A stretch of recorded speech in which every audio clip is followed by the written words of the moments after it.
Jen Tolley, and it is my honor to read this on behalf of my cousin Sandra Lady, Donna's daughter, and these are the words of Sandra. My mom would be happy you are all here today. My mother loved this community and lived her life here surrounded by her many friends, neighbors, work colleagues, and our big and loving family. Although I left King City many years ago, I've always remained close to my home. I've lived far away, now across the world, in the top end of Australia, but distance has never mattered. So there's a hole in my life now that I know can never be filled.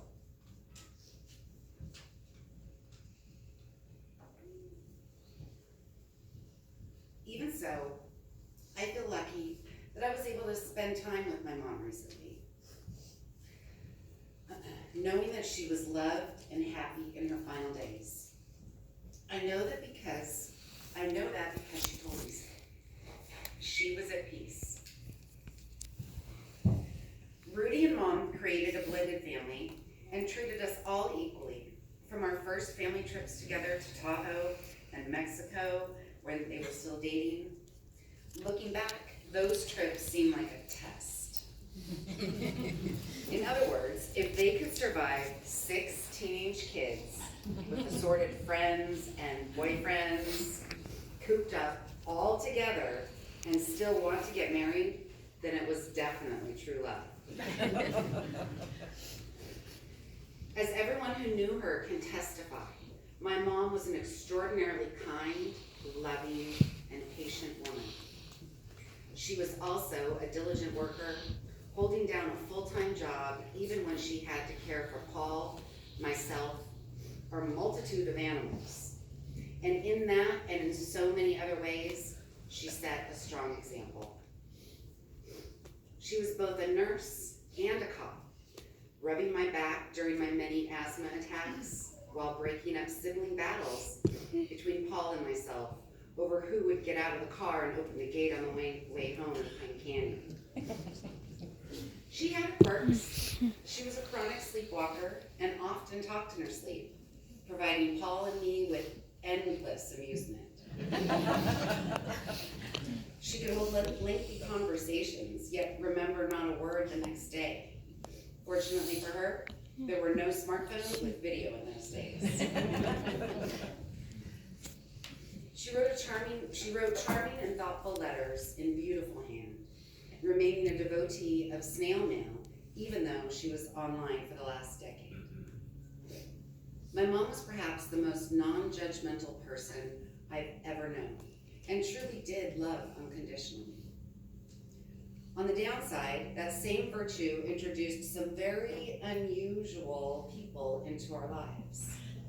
For no matter who you were, if you rang our doorbell, Mom would invite you in. There were no strangers for her. Mom made us understand the importance of community service early on. I remember well her getting up in the middle of the night to go help people when she was on the crisis line. Those memories stay with me today, and because of her, volunteering has always been an important part of my life.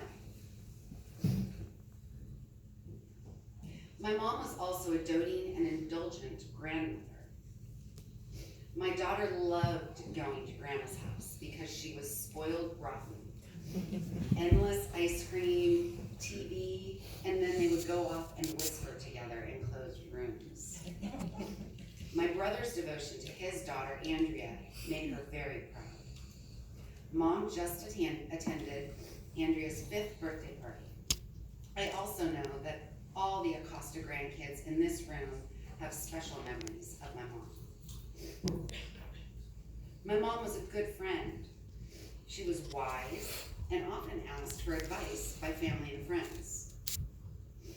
One of her friends just told me that she could go to 6 friends with the same problem, but only Mom would offer the creative and unique solution that the situation required. Mom simply had a different way of looking at problems and untangling things. To quote, sometimes her advice worked, and sometimes it didn't, but you always trusted Donna. My mom was naturally a good caretaker. And even when she knew her days were coming to an end, she was more concerned about all of us than about herself. She was constantly thinking ahead and pointing her finger and telling us what to write down on the yellow pad. She loved her list and kept her sense of humor until the end. Rudy, I know how much you loved my mom. I know you know my mom loved you. It was a beautiful thing to witness. I know you know I just hope you know how much you're loved by me and so many others in this room. You've been strong for Mom these past years during her illness. Truly a rock. We've often talked about Mom never complaining during her illness. Well, I never saw you falter or utter a complaint either. You stood by her side day and night. Your love and the home you built with Mom over the last 30 years has been a beautiful example to all of us children and to our own children. Thank you to everyone for the outpouring of support in this last month, week, and days, with your calls, your visits, and your prayers. While Mom's illness has certainly been known, the recent turn of events was sudden. In closing, I'd like to tell you that this is the church my brother and I were raised and baptized in. And so it didn't surprise me that my mom wished to return here and have her final services. We have many, many happy memories here. She would be glad to know that you are all here today. Thank you again for coming. My mom said to me once that her favorite part of the service was where you greet your neighbor and you wish them peace. And so, in her spirit,